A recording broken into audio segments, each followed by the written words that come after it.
Hello, नमस्ते, सलाम। मैं मुस्कान।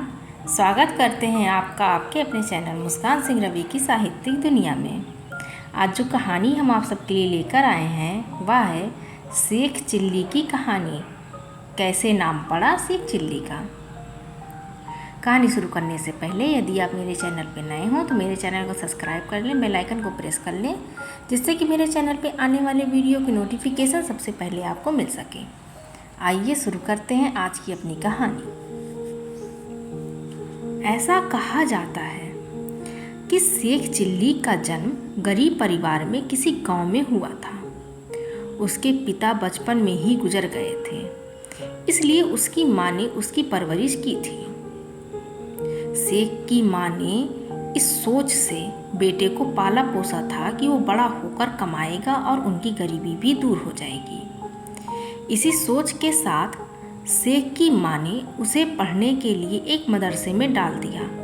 वहाँ मौलवी साहब ने शेख को पढ़ाया कि लड़का है तो खाता है और लड़की हुई तो खाती है, वैसे ही जैसे सलमान जाता है और सबीना जाती है। इस बात को शेख ने अपनी बुद्धि में बैठा लिया। फिर एक दिन गजब हुआ जब गांव में एक कुएं में मदरसे की एक लड़की गिर गई तो मदद के लिए जोर जोर से चिल्ला रही थी। शेख ने जब उसे कुएं में गिरा हुआ देखा तो वो दौड़कर अपने मदरसे के साथियों के पास आया और बोला वो मदद के लिए चिल्ली रही है।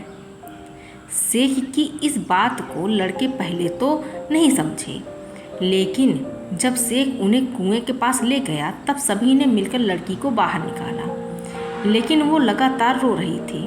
उसको रोता हुआ देखकर शेख उसे समझाने लगा, देखो कैसे चिल्ली रही है, डरो नहीं, अब सब ठीक हो जाएगा। तभी किसी ने शेख से पूछा, शेख तू बार बार इसे चिल्ली चिल्ली क्यों कह रहा है? शेख ने कहा, अरे लड़की है तो चिल्ली ही तो कहूँगा ना, लड़का होता तो चिल्ला। शेख की बात सुनकर सभी हंसने लगे और उसे चिल्ली चिल्ली कहकर चिढ़ाने लगे। यही वो बात थी जिसके बाद से शेख का नाम शेख चिल्ली पड़ गया। इसके बाद भी शेख चिल्ली को समझ नहीं आया कि उसका मजाक क्यों उड़ाया गया और सब उसे क्यों शेख चिल्ली कहने लगे। लेकिन इसके बाद शेख ने भी कभी अपना नाम बदलने के बारे में नहीं सोचा।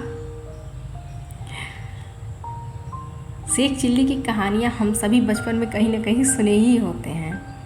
आपके लिए मज़ेदार कहानियाँ हम शेख चिल्ली की लेकर आते रहेंगे।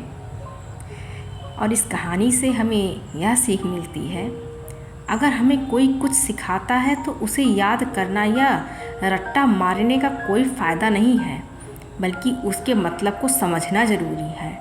रट्टा मारने से तो सब शेख चिल्ली जैसा ही हाल होता है। आज की कहानी बस इतनी सी। हमें कमेंट करके ज़रूर बताएं कि आपकी कहानी कैसी लगी। Thank you for watching and don't forget to subscribe. Thank you.